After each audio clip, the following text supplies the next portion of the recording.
Saya to the point saja dengan pertanyaan setelah mengelaborasi seluruh narasumber.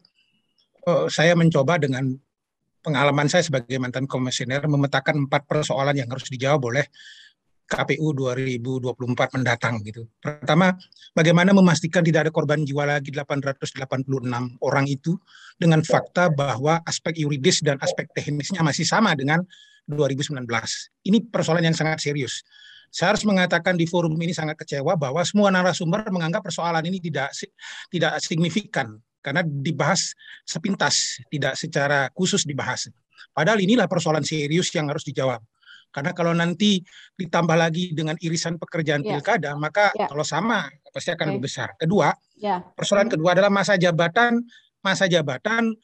kabupaten kota di daerah. Rekomendasi saya sederhana, diperpanjang mereka sampai 2025. Dengan fakta H-3 di Papua ada 14 kabupaten kota yang baru dilantik menjelang coblosan pada bulan April. Ketiga, soal Papua, karena selalu berulang Papua dari pemilu ke pemilu, saran saya untuk Bawaslu dan KPU berkantor satu orang di sana H-7 sebelum pemilu, sehingga tidak terjadi lagi kelambatan logistik, tidak terjadi kelambatan penghitungan suara dan seterusnya. Harus ada yang berkantor ke situ. Yang terakhir soal DPT, dari dulu DPT begitu saya di lapangan sebagai konsultan dan seterusnya, hari ketemu jawabannya. Seluruh norma hukum kita bagus, perangkat kita bagus. Ternyata bandit-banditnya itu ada di level dusun dan kepala desa yang merusak DPT itu.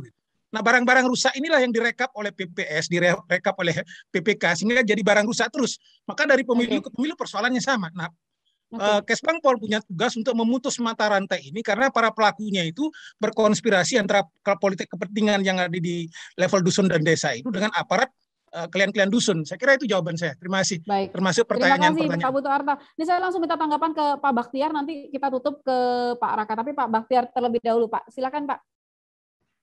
Kalau saya satu jawabannya, yang melanggar hukum itu harus ditindak. Udah ada hukum pidana itu. Mau melanggar apa aja harus dihukum, jangan dibiarkan. Dan bukan Kesbangpol itu bukan para penegak hukum, Pak Putu. Jadi para penegak hukum itu ada polisi, ada kejaksaan. Jadi saya kira kalau pelanggaran hukum datanya lengkap ya dieksekusi. Saya setuju 1000% gitu. Tapi membantu mendidik seperti itu. Kalau saya sih jawabannya bukan itu. Jawabannya itu memang kita harus ada satu sumber data ke depannya. Jadi mau data politik, mau data pembangunan, data ekonomi, data apa saja pun sumbernya satu data. Single identity number, begitu kata undang-undang.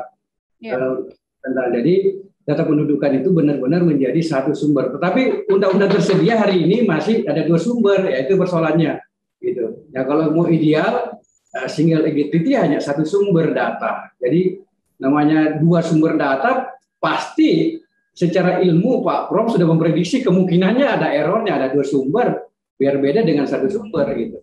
Nah itu jawaban terkait itu. Jadi bukan kita mengabaikan yang soal tadi yang meninggal itu, saya pikir juga itu sudah kita sampaikan tadi.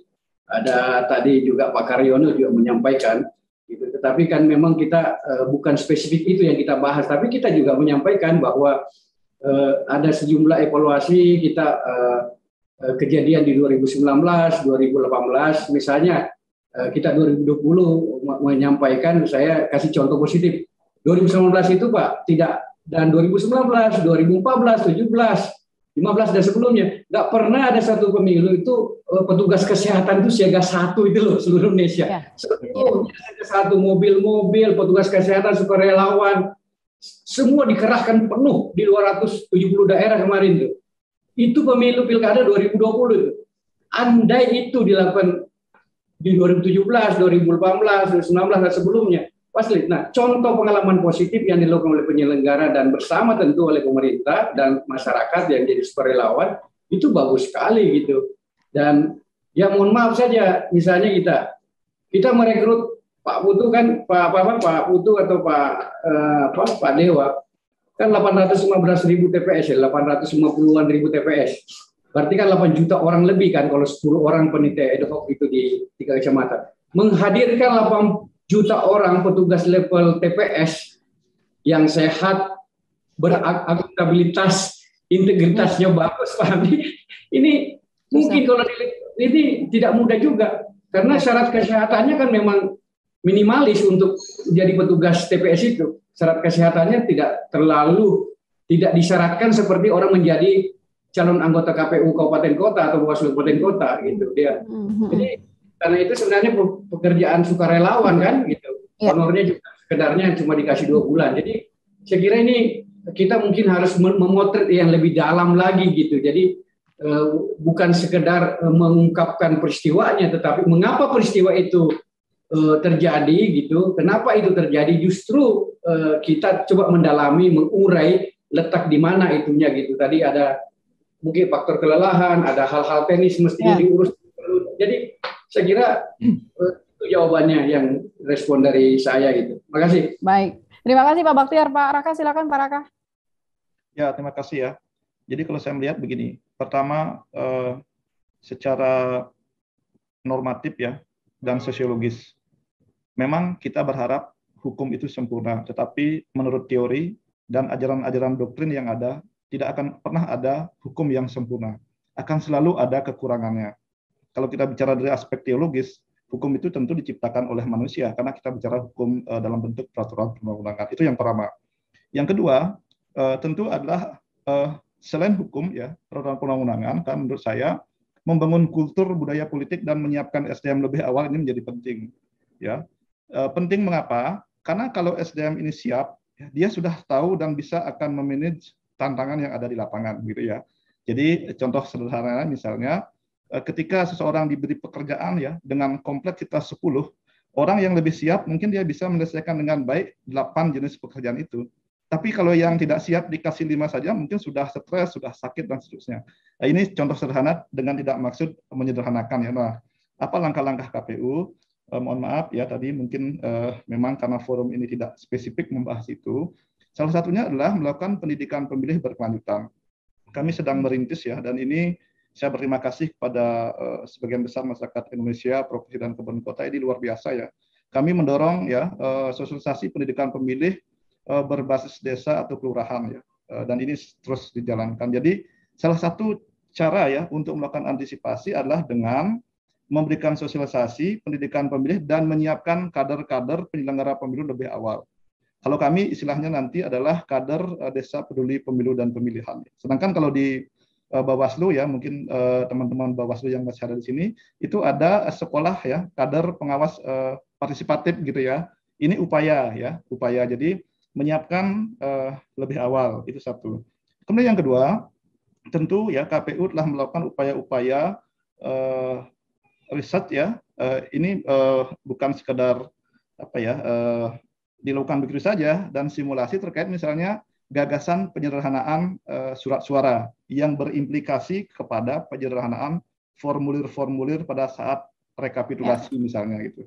Itu contoh ya. Nah, ini ada 2 dalam pandangan saya, ada ruang lingkup yang masih dalam koridor undang-undang dan ada juga ya kemungkinan akan ada yang memerlukan pengaturan baru. Nah, tadi dengan sangat baik ya Bang Doli, Ketua Komisi 2 sudah menyampaikan agar KPU berpikir apa yang ideal, yang terbaik, yang bisa dilakukan.